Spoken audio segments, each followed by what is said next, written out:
Hey everyone, are you tired of feeling like your money controls you instead of the other way round? What if I told you that the secret to financial freedom isn't just about how much you earn, but how you think about every dollar you have? In today's video, we're diving into the hidden world of money, a place where emotions and logic intertwine in ways you wouldn't believe. I'm going to share 6 life-changing lessons from The Psychology of Money by Morgan Housel. Lessons that will transform your relationship with money. From a man who learned the hard way about the true cost of looking rich, to strategies that would help you sleep peacefully no matter what the market is doing. These stories and tips aren't just about growing your bank account, they're about taking back control of your life and your future. Subscribe to my channel and stick around till the end, because the last lesson, something my friend Rick learned the hard way, might just be the game changer you need. Let's unlock the secrets to making your money work for you. Ready to change the way you see your finances forever? Let's get started. Lots of people get that money brings emotions, but don't see how this leads to bad choices. In The Psychology of Money, Morgan Housel shows how to avoid these traps.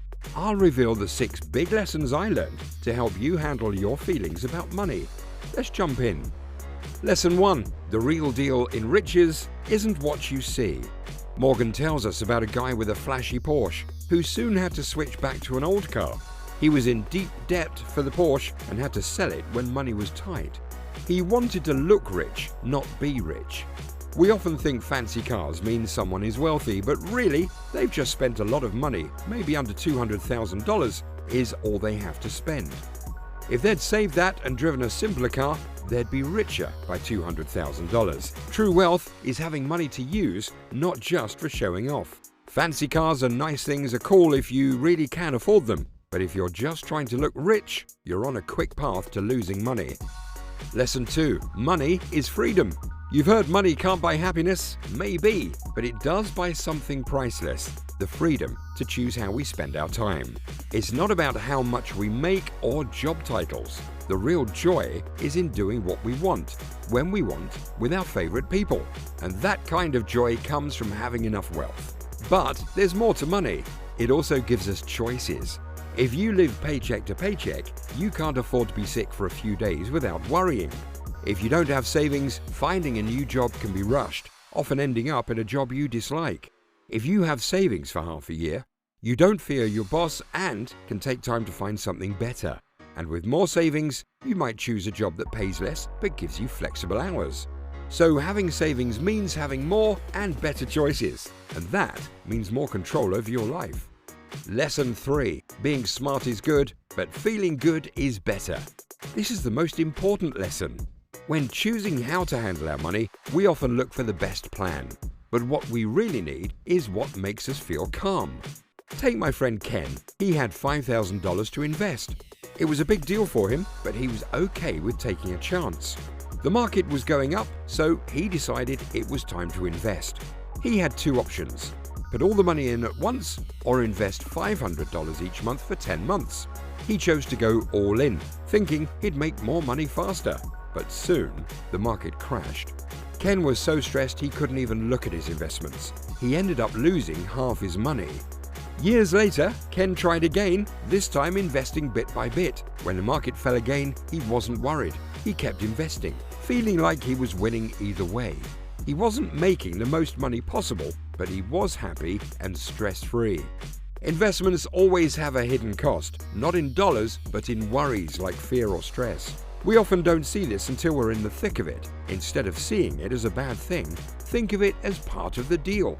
For instance, my buddy John bought a Bitcoin for $7,500. He was excited when its value doubled, but then it dropped to $2,500. Matt was really shaken, always worrying about whether to sell. He held on, and after 3 years, the value shot up to $55,000. Matt learned that investing has an emotional price, a part of the process. Lesson 5. Stay true to your plan. Imagine 2 investors. One is a dad with a regular job looking to grow his money over time. We'll call him the long-term investor. The other is a young guy, new to work, who likes to trade stocks quickly for extra cash. He is the short-term investor. The short-term guy buys stocks that are going up and sells them quickly to make a profit. The long-term guy picks companies he believes will do well in the future. Sometimes they invest in the same companies. Their actions help create a trend that attracts others. But when the trend crashes, the short-term investor often gets out in time, keeping his gains. The long-term investor, who isn't planning to sell soon, faces the losses. This happens a lot. Popular stocks attract day traders who push the prices up. Longer-term investors join in thinking they're onto something good, but when the prices crash, they're the ones who suffer, even though they haven't really made a mistake. Over time, they might still see profits, but for now, they feel the stress we talked about. So be careful who you listen to for advice, because their goals might not match yours. Lesson 6. Plan for oops moments.